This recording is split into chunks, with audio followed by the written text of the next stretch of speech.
नरक गति के दुख। पंडित जी साहब ने छंद नंबर 8 में कहा, अति संक्लेश भाव ते मर्यो, घोर स्वभ्र सागर में पर्यो। यह जीव त्रियंच अवस्था में जो था वह संक्लेश परिणामों के साथ मरण कर नरक में उत्पन्न हुआ। घोर स्वभ्र सागर में परो, अत्यंत भयानक अंधकारमय उस नरक में जाकर उत्पन्न हुआ। अब उस नरक में कैसी कैसी परेशानियां हैं, दुख हैं, उन्हें यहाँ बतलाते। छंद नंबर 9। नरक की भूमि और नदी जन्य दुख।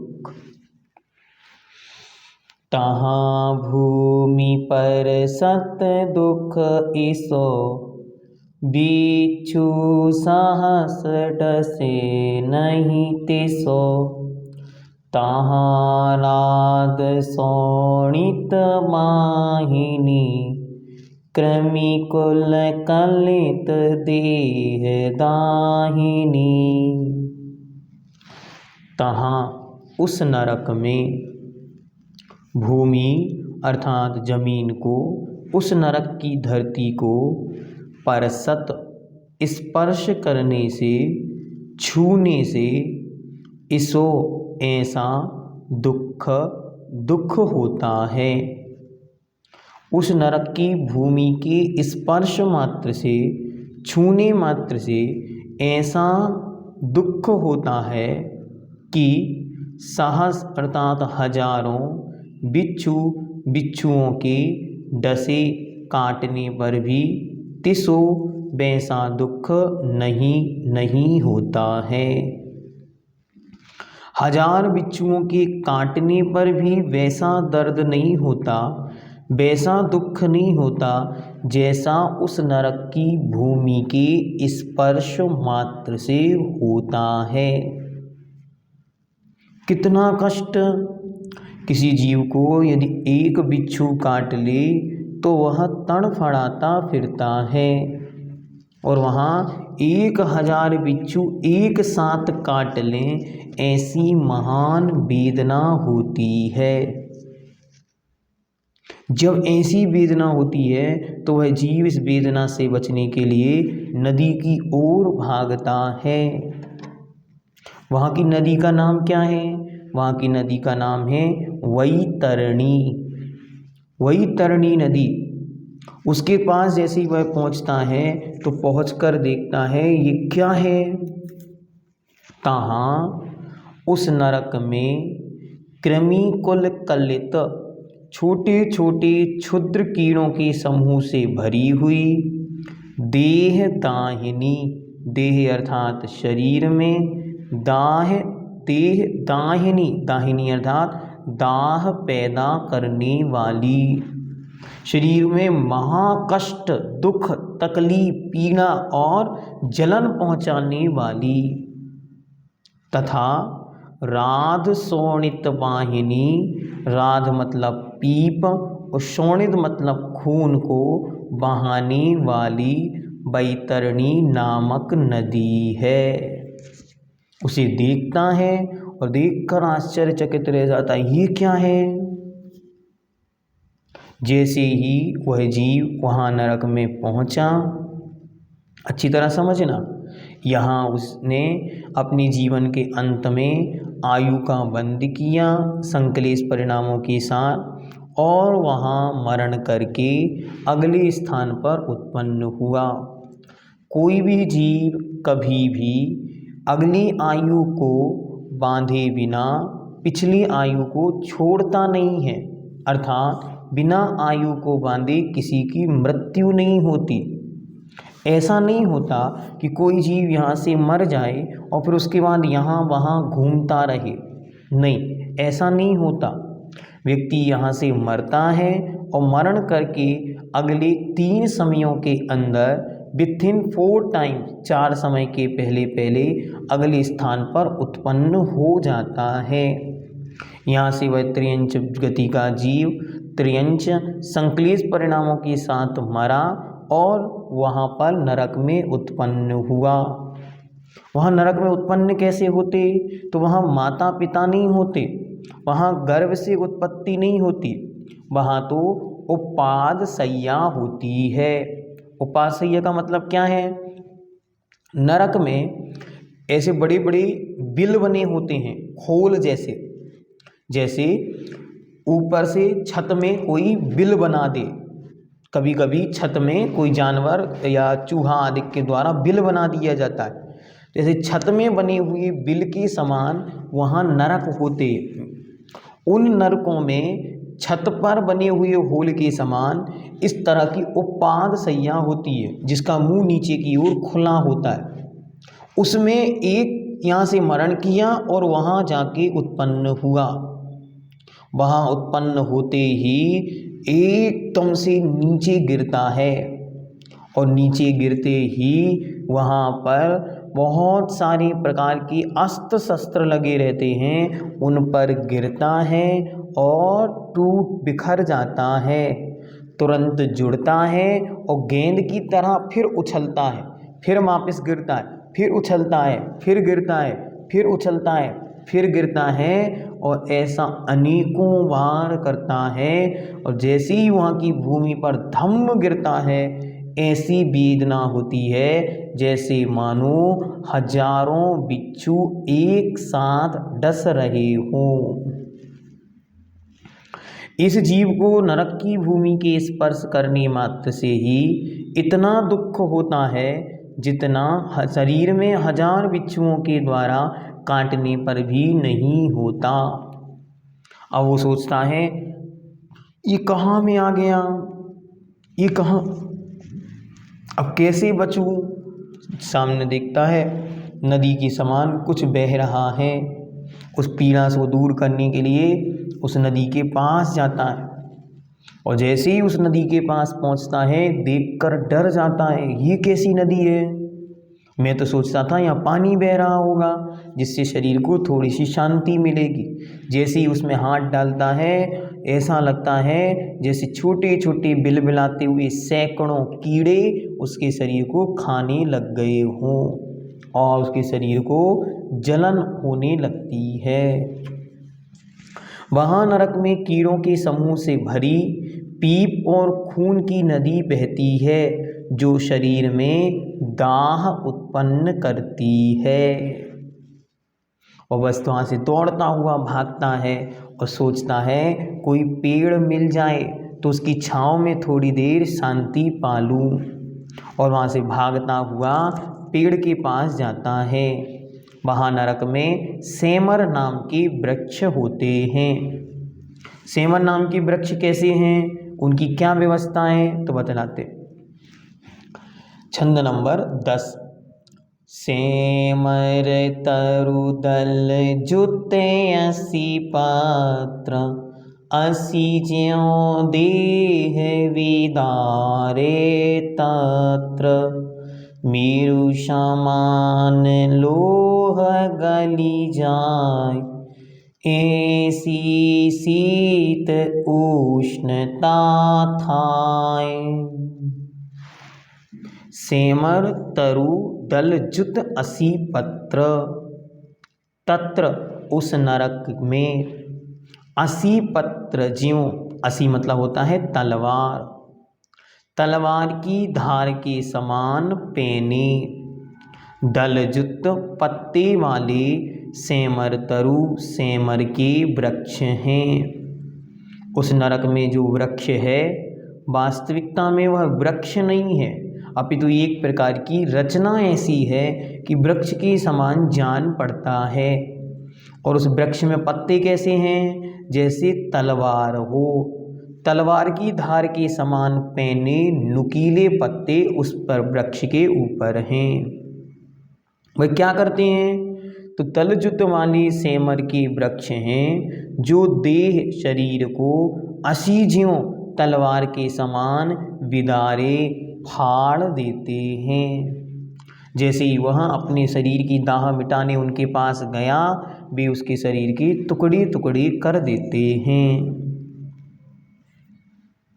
तत्र उस नरक में सर्दी गर्मी कैसी है, तो उस नरक में ऐसी इस प्रकार की शीत सर्दी और उष्णता गर्मी थाय होती है कि मेरु समान सुमेरु पर्वत के बराबर लोहे का ढेर भी गली जाए गल जाता है। इतनी सर्दी गर्मी है कि वहाँ सुमेरु पर्वत के बराबर लोहे का पिंड अर्थात 1,00,000 योजन प्रमाण लोहा वहाँ छुए तो गर्मी में छूते ही पिघल जाता है। और ऐसी वहाँ की सर्दी है कि सर्दी में पहुँचते ही वह पिघल जाता है। वह नरक भूमि सेमर वृक्षों से भरा है, जिसमें तलवार की धार के समान नुकीले पत्ते लगे हैं, जो नर के जीव के शरीर को छिन्न भिन्न कर देते हैं। वहाँ सर्दी गर्मी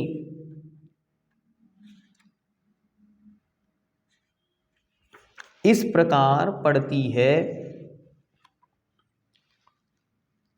इतनी अधिक होती है कि मेरु पर्वत के समान विशाल लोहे का गोला भी गल या पिघल जाता है। ऐसी महान गर्मी और सर्दी वहाँ पड़ती है।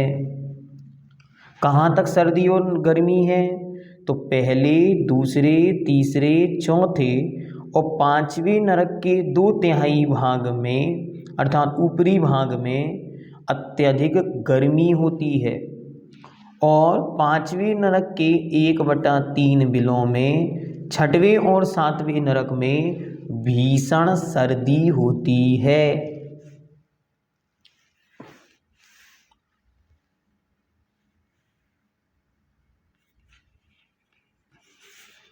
चलिए अब आगे देखते हैं कि उस नरक में और क्या क्या स्थितियां हैं। वह नरक के दुख अभी कम नहीं है। सर्दी गर्मी आज हमें यहाँ महसूस हो रही है तो कंबल है, रजाई है, हीटर है, सारी व्यवस्थाएं बना सकते।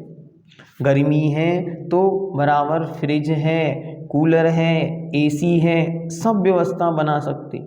लेकिन वहाँ नरक में कोई व्यवस्था नहीं। इसलिए जिनको लगता है कि अब हमने ऐसे ऐसे काम कर लिए हैं, आगे नरक जाना है, तो वे अभी से अपनी व्यवस्थाएं जोड़ के रख लें। जो भी सामग्री खरीदें, एक कपड़ा नरक में जब हम जाएंगे उस समय के लिए एक्स्ट्रा लेके, क्यों, वहाँ कुछ नहीं मिलना तो यहाँ से ले जा सकते क्या, नहीं, यहाँ से ले जाने की भी कोई व्यवस्था नहीं। पहले भी आपको कहा था, यदि मन में ये भाव आता है कि अरे ऐसा कुछ नहीं है, सब लिख दिया डराने के लिए, तो आप अच्छी तरह प्रयास करो, एक बार होके आओ। और यदि आपको लगता है कि भगवान के वचन हैं, ये सत्य है, तो फिर वहाँ जाने की बात नहीं, वहाँ से बचना है और दूर हटने का काम करना। और क्या दुख हैं वहाँ नरकों में, इनको पढ़ते पढ़ते एक एक रोम में पुलकितपना होना चाहिए, कंपन होना चाहिए, घबराहट महसूस होनी चाहिए कि ऐसा भटक भटक के मैं आया हूँ।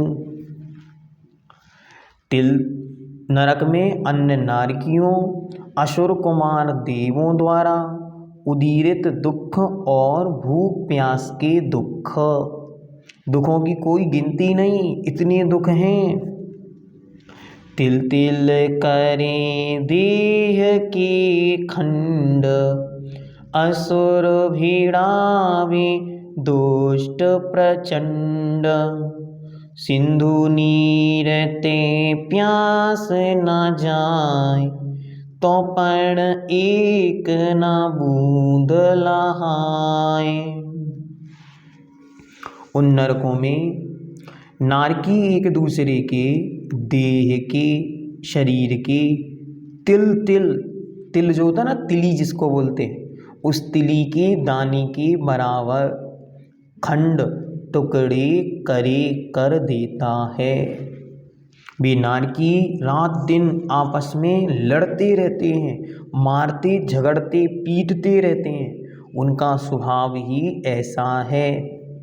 भगवत नेमीचंद महाराज लिखते हैं, नारति इति नारकी, जिनमें आपस में प्रीति नहीं होती, प्रेम भाव नहीं होता, उनका नाम नारकी है। ये क्या करते, रात दिन एक काम, बस लड़ना झगड़ना, मारना पीटना पिटना, बस इसके सिवा अन्य कोई काम नहीं। तो ये नारकी आपस में एक दूसरे के टुकड़े टुकड़े कर देते हैं। और यही नहीं, वहाँ अम्बावरीश जाति के असुर कुमार देव जाकर और दुष्ट भिड़ावे प्रचंड, वे अत्यंत दुष्ट क्रूर असुर कुमार जाति के देव आपस में भिड़ा देते हैं, लड़ा देते हैं। और क्या दुख है, और उस नरक में प्यास लगती है कि सिंधु नीर ते ना जाए। प्यास कितनी, प्यास इतनी कि सिंधु अर्थात समुद्र के बराबर पानी पी लिया जाए तो भी प्यास ना बुझे, तो पण किंतु एक बूंद न लहाए, एक बूंद भी प्राप्त नहीं होती। प्यास कितनी है कि समुद्र बराबर पानी पी जाऊं और पीने को नहीं मिलता एक बूंद भर। आइए अर्थ देखते। नारकी जीव आपस में कलह करते हैं और एक दूसरे के शरीर को तिल के बराबर छोटे छोटे टुकड़े कर देते हैं। दुष्ट प्रकृति के असुर कुमार देव, कौन से देव कहा, अम्बावरीश जाति के असुर कुमार देव, उन नारकी जीवों को आपस में लड़ा देते हैं। नरक में नारकी जीव को इतनी अधिक प्यास लगती है कि यदि सारे समुद्र का पानी भी पी लेवे तो भी प्यास नहीं बुझती, फिर भी उसे एक बूंद भी पीने को नहीं मिलती।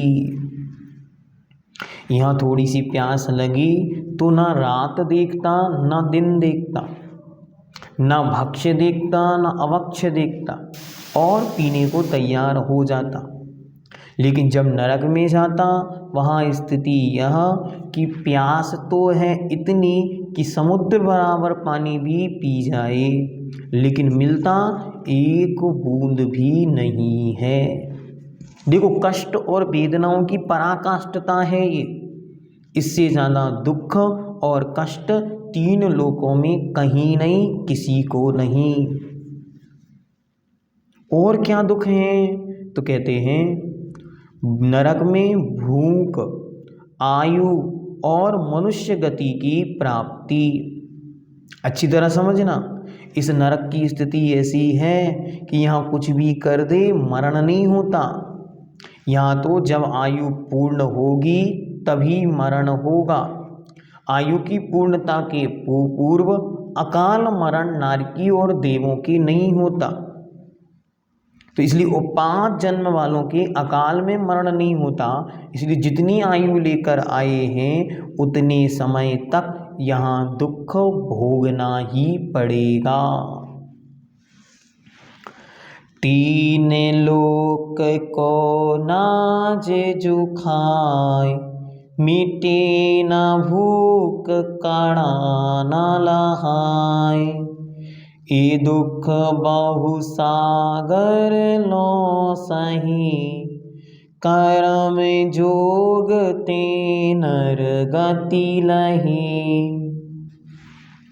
उन नरकों में इतनी भूख लगती है कि 3 लोक को नाजजू खाए, तीनों लोकों का नाज अनाज भी खा लेवे तो भी भूख ना मिटे, फिर भी भूख ना मिटे। तीनों लोकों में प्रमाण जितना अनाज भर सकता है उतना भी अनाज खाने को मिल जाए तो वह सारा अनाज खाकर भी भूख नहीं मिटा पाता। इतनी भूख है, वो खाने कितना मिलना। तो कहते हैं किंतु खाने को कणा न लहाय, एक कण अर्थात एक दाना भी नहीं मिलता। वहाँ की जो मिट्टी है उस मिट्टी को ही खदो खदो कर और खाता रहता है, खाने को कुछ नहीं मिलता। अब ये दुख आज कष्ट है तो क्या कर ले, चलो आत्महत्या कर लेते हैं। क्या मनुष्य जीवन मिला, अब कीमत उसकी समझी नहीं तो दुख आया तो आत्महत्या कर ले। नरक में आत्महत्या नहीं होती, नरक में कितना भी कोई मारे पीटे, दुख दे, पीड़ा दे, संकट हो, तिल तिल कर दे, खंड शरीर के टुकड़े टुकड़े भी कर दे और सारा शरीर बिखर जाए तो सारा शरीर आपस में वापस जुड़ जाता है, जैसे पारा जुड़ जाता है। तिल तिल छोटे छोटे तिली के टुकड़े के समान शरीर कर देता है, वो सब वापस जुड़ जाता है, क्योंकि उनका शरीर अशुभ वैक्रिक शरीर होता है। अशुभ वैक्रिक शरीर के कारण वह टुकड़ा टुकड़ा हो जाता है और वह वापस मिल जाता है, बिखर जाता है फिर जुड़ जाता है। क्यों? क्योंकि वहाँ मृत्यु होती नहीं, वहाँ जब आयु पूरी होगी तभी मरण होगा, उसके पहले मरना नहीं होता। अब कहते हैं ये दुख बहु सागर लो सहे, ऐसे दुख 1 2 3 4 दिन नहीं, 1 2 3 4 वर्ष नहीं, 10 20 50 100 वर्ष नहीं, अगर कम से कम मिलेंगे तो 10,000 वर्ष और अधिकतम जाएंगे तो 33 सागर प्रमाण। नरक में जघन्य आयु कितनी? 10,000 वर्ष, पहले नरक की जघन्य स्थिति, और सबसे ज़्यादा 33 सागर प्रमाण 7वें नरक की। तो ये दुख बहु सागर लो सही, बहुत सागरों तक सहन किए। सागर का अर्थ क्या है? सागर का अर्थ है एक चिड़िया आती है और एक बहुत बड़े समुद्र को में से एक बूंद पानी पीकर उड़ जाती है, फिर 100 साल बाद आती है, एक बूंद पानी पीकर फिर उड़ जाती है। जब वो चिड़िया सारे समुद्र को खाली कर दे, इतने सालों का एक सागर होता है। ये क्या है? ये उपमा है। इतना जितना समय उसको लगेगा उतना समय एक सागर में है। असंख्यात असंख्यात वर्ष बीत जाने पर वह उसी नरक में पड़ा रहता है। रोज सोचता है, हे भगवान अब दोबारा गलती नहीं करूँगा, मैंने जो पाप किए वे सब मेरे पाप मिथ्या हो, क्षमा हो, मैं अब एक बार बस यहाँ से बाहर निकल जाऊँ, फिर लौटकर यहाँ कभी नहीं आऊँगा। क्योंकि उसके पास तो अवधि ज्ञान भी है और पूर्व में जन्म के समय उसे जाति स्मरण भी हो सकता है, तो याद कर लेता मैं कहाँ से आया। अच्छा मैं वहाँ रहता था, कहाँ रहता था? अच्छा मैं दिल्ली में रहता था और मैंने ये काम किए, इसलिए मैं यहाँ आया। अब मैं लखनऊ में रहता था, वहाँ मैंने ऐसे ऐसे काम किए, अब क्या करेगा? अब भगवान मैं दोबारा ऐसे काम नहीं करूँगा, मैं क्षमा मांगता हूँ। और बार बार यही भावना रोज भाता है, लेकिन जब तक आयु पूरी नहीं होगी वहाँ से जा नहीं सकता। और कहते हैं कर्म जोगते नरगति लहे, और किसी विशेष शुभ कर्म के उदय से मनुष्य गति पाता है, प्राप्त कर लेता है। क्यों मनुष्य गति पाई? कि भगवान अब लौट के यहाँ नहीं आऊँगा, मैं तो अब जल्दी से सिद्धालय घर जाऊँगा। लेकिन जैसे ही मनुष्य बना सब भूल गया। अब मनुष्य गति में क्या क्या किया उसको आगे पंडित जी साहब बतलाएंगे। नरक गति में इतनी तेज भूख लगती है कि तीनों लोगों का अनाज खा लेने पर भी भूख नहीं मिट सकती, लेकिन वह अनाज का एक दाना भी खाने को नहीं मिलता। इस प्रकार नरक के दुख बहुत सागरों तक इस जीव ने सहन किए हैं। फिर कभी शुभ कर्मों का संयोग मिलने पर यह जीव मनुष्य गति प्राप्त करता है। अब यह दुर्लभ मनुष्य गति हम सबको प्राप्त हो गई। अब हम यही भावना भाएं कि अब लौटकर पुनः इन अशुभ गतियों में, त्रियंच नरक गतियों में अब जाना ना हो। अब तो हे भगवान मेरी इन अशुभ गतियों से रक्षा हो और मैं देव गति या फिर मुक्ति को प्राप्त करूं। जब तक मुक्ति नहीं मिलती तब तक सुगति में गमन हो, अर्थात अच्छी गति प्राप्त हो, जिससे मैं आत्म कल्याण कर सकूं। ऐसी निरंतर भावना भानी चाहिए। और जो पूज्यवर उमा स्वामी महाराज ने नरक जाने के कारण बतलाए उनसे बचना चाहिए। क्या कारण कहा? उन्होंने कहा बह्वारंभ परिग्रहत्वम नारकस्या युषः, बहुत आरंभ और बहुत परिग्रह वाला नरक जाता है। तो बहुत आरंभ सारंभ, आरंभ मतलब हिंसा, झूठ, चोरी, कुशील, परिग्रह आदि का पाप और दूसरे जीवों को कष्ट पहुंचाने रूप प्रवृत्ति का नाम आरंभ है। इन सब से बचना है और अपनी सुगति करनी है।